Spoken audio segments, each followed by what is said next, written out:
Most people charged with a typical first-time DUI can expect the outcome of their case to fall into one of three categories. From best to worst, they are dismissal, traffic infraction, and misdemeanor conviction. The first category of possible outcomes is dismissal. In this category, I include either the prosecution dismissing the case, the judge dismissing the case, or obtaining a not guilty verdict after trial. A dismissal can happen when there is a substantial issue with the prosecution's case, like the breathalyzer machine was not properly calibrated, or the breathalyzer technician made a mistake when performing the test, both of which would render the results unreliable and inadmissible at court. Also, a dismissal can occur if the prosecution is not ready for trial as soon as they should be, and a defendant's right to a speedy trial consequently gets violated. When a defendant obtains a not guilty verdict after trial, that is often due to issues with the reliability of the breathalyzer test, but it could be based on other indicators of the defendant's sobriety.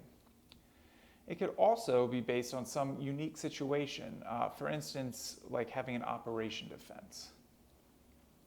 A dismissal or not guilty verdict is the best outcome, as you won't have any criminal record, you won't have any jail time, you won't have any fines to pay.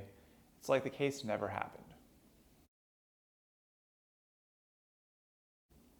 When a dismissal isn't possible, the next best sort of outcome that might be available for a first-time DUI defendant is a traffic infraction. When the prosecution agrees to reduce the criminal charges down to a traffic infraction, it's almost always dependent on the blood alcohol content from the breathalyzer machine. Most district attorneys' offices have a standard protocol about when they will offer a traffic infraction. For most district attorneys' offices, the blood alcohol content cutoff level is 0.12.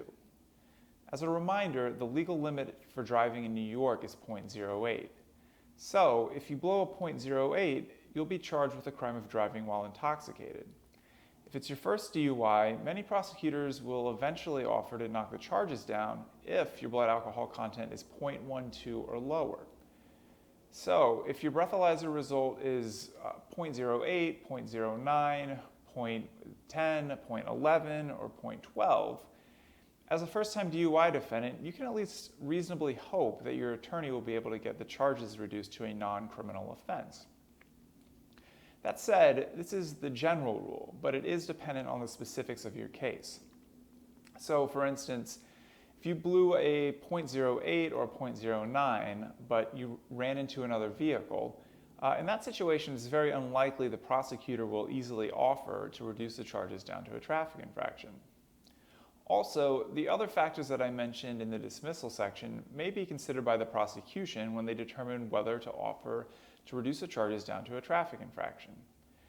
So let's say that you blew a 0.13, which is above most of the cutoffs where you can hope to get a traffic infraction.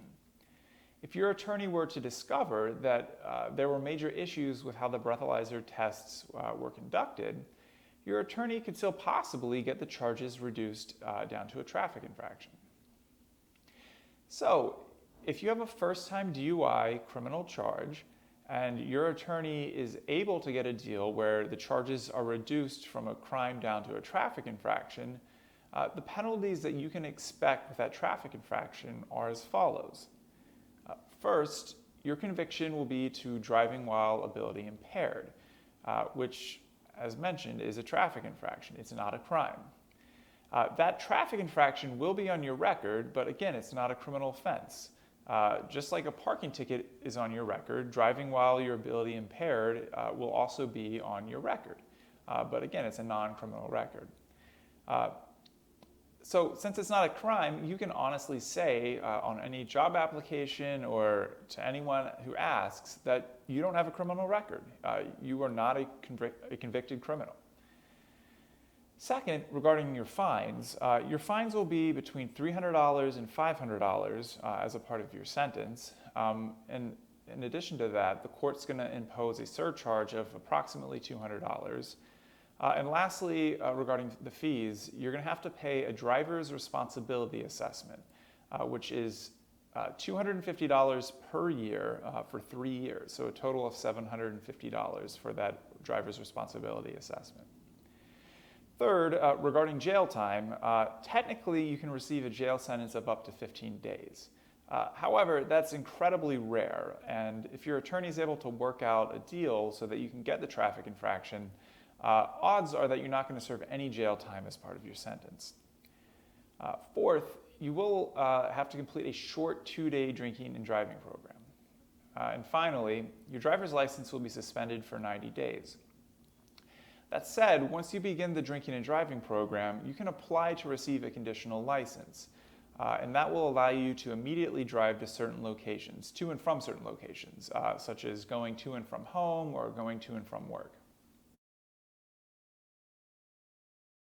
If your case can't be dismissed and the prosecution won't agree to reduce the charges down to a traffic infraction due to, for instance, your breathalyzer results being too high, and you also don't want the risk of going to trial, then your case will resolve with a misdemeanor conviction to driving while intoxicated.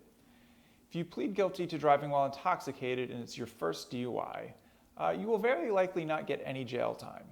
A person is only likely to get any sort of jail time for a first-time DUI if they go to trial and lose, or there are other charges associated with a DUI. So for instance, like vehicular manslaughter for causing the death of another person while you're operating the motor vehicle while drunk.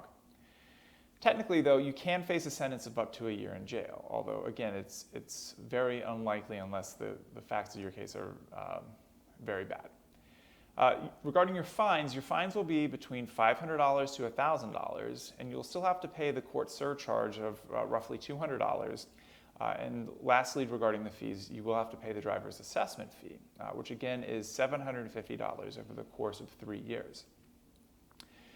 Your license will also be revoked for 6 months, and you'll have to install an ignition interlock device on any vehicle that you own for up to a year.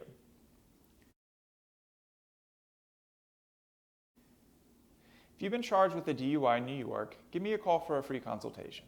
I can assess your case and determine the best path forward.